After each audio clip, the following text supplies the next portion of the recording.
The Cardinals had excuses too, though, because they had no DeAndre Hopkins. They had no Kyler Murray, still out with that ankle injury.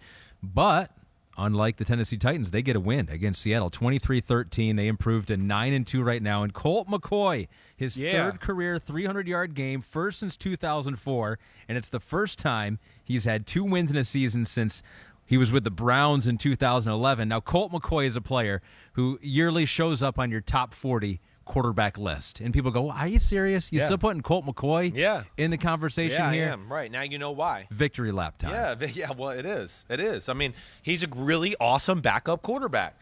You know, let's not forget when he was the backup last year for the Giants, they went up to Seattle, and he beat them there too, beat the Seahawks with the Giants. You know, he's been this close like 4 or 5 times in his career to being a starter and kind of gotten hurt or just had some things go against him. You know, that game yesterday, 23-13 win. It was more dominant than that. You know, the Arizona Cardinals missed 2 chippy field goals. Yeah, something weird 2 extra happened to points. Matt Prater in that game. Yeah, I mean, he was off. I mean, Prater's one of the greatest field goal kickers in the history of football. So that to me was, you know, it was one of those games where, the score looks okay, but really, Arizona controlled the flow of the football game throughout. And it looked a lot to me like the 49ers game a few weeks ago where Colt McCoy was starting his first game, and they went into San Francisco and won that. You know, patience with the run game, a lot of short throws to Rondale Moore to kind of keep them in 2nd and 6.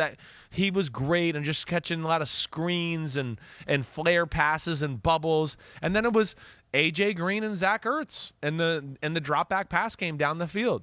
You know, so defense controlled the ball, efficient drives, you know, good 3rd down conversions, and Cliff Kingsbury again running the ball 21 times, 62 yards for James Conner. Like, what patience there? You're not really doing great, but you know you're seeing the big picture of the game. Wait, I got a second string quarterback. You know, we're here in Seattle. You know, Russell Wilson, everything there. Our defense is playing good. Let me just, you know, be patient and see the big picture of the game. We're the better team. We're going to win if I don't do something stupid. And that's where I give Cliff Kingsbury a lot of credit. Yeah, there were boos in Seattle, too. There should have been. They were booing the team. Shitty-ass offense. And I think afterwards, Pete Carroll, I mean, he was almost like apoplectic. I think he was so. like, I'm not good at this. I don't know they haven't felt like this in a long time. They're 3-7 right now. They're not figuring it out. And Diogo Mendez says, hi, Chris. Do you think that – hi. Hi, Chris. Hi, Diogo. Hey, Chris, do you think that Russell Wilson has been figured out? I don't think it's only the offense anymore. He's lost his escapability, and because of that, he is slowly morphing into an average quarterback with poor reads and a great arm still. What do you think? I don't want to say figured out.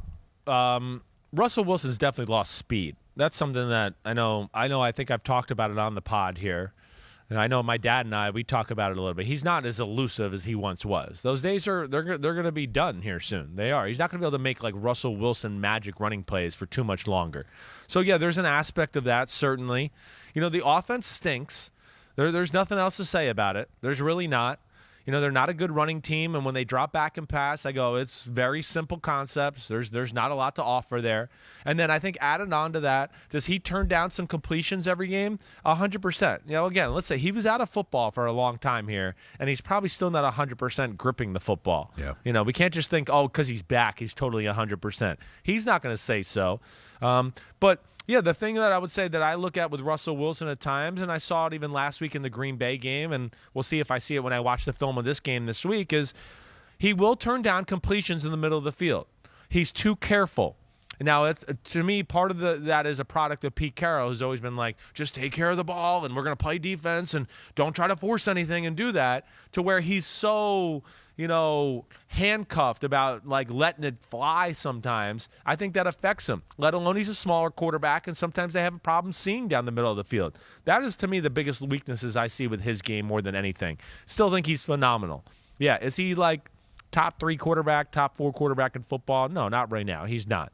But he's still top 10 for sure. Is it over? Is this it for Russell in Seattle and Pete I think Carroll it's heading in Seattle? that way. I do. I don't want to say it's over for Pete Carroll. I don't know. I know. It's looking starting bleak. to feel like that. It's looking like the way, bleak. Like what coach have you know, like, I'm not good at this. I can't figure this out. Well, he's just not. I mean, you know, again, he's He's spoiled, for lack of a better way to say it. I don't mean it. Like, Pete Carroll's the fucking man. All right, it's one of the greatest coaches in the history of football. But he went from USC to kicking ass to a few years of Seattle of getting the team in the right place to where they were good and competitive and playoffs and borderline playoffs.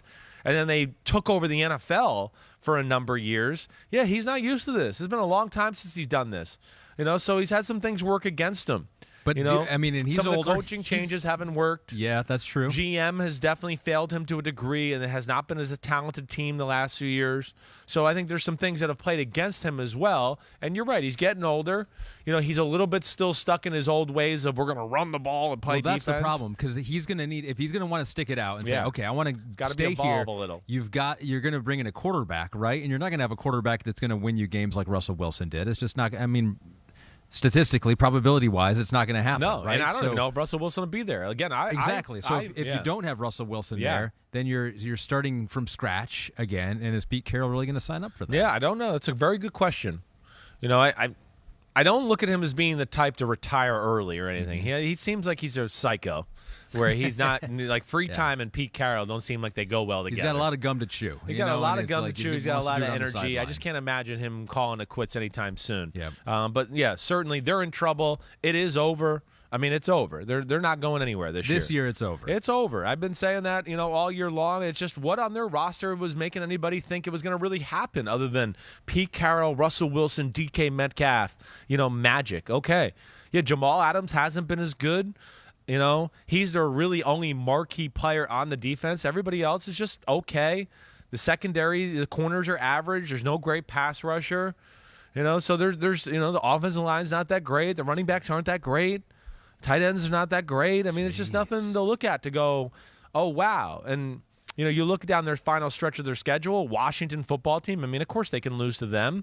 They got the 49ers, the Texans, the Rams, the Bears, the Lions, the Cardinals. Yeah, there's nothing's a gimme for them right now. Yeah, I know the Lions, they should beat them. Houston Texans, I wouldn't be shocked if that's a nail-biter. That's, again, every game's going to be close. They're not good enough to think they're just going to dominate anyone. Crushing them right there. It's like, geez, doctor, the patient's dead here. Boom, all right, damn. lay up a little bit. They're 3-7, and Chris says they are dead in the 2021 season. Hi, I'm Mike Tirico, and thanks for watching. Make sure to hit subscribe for the latest news and highlights from NBC Sports.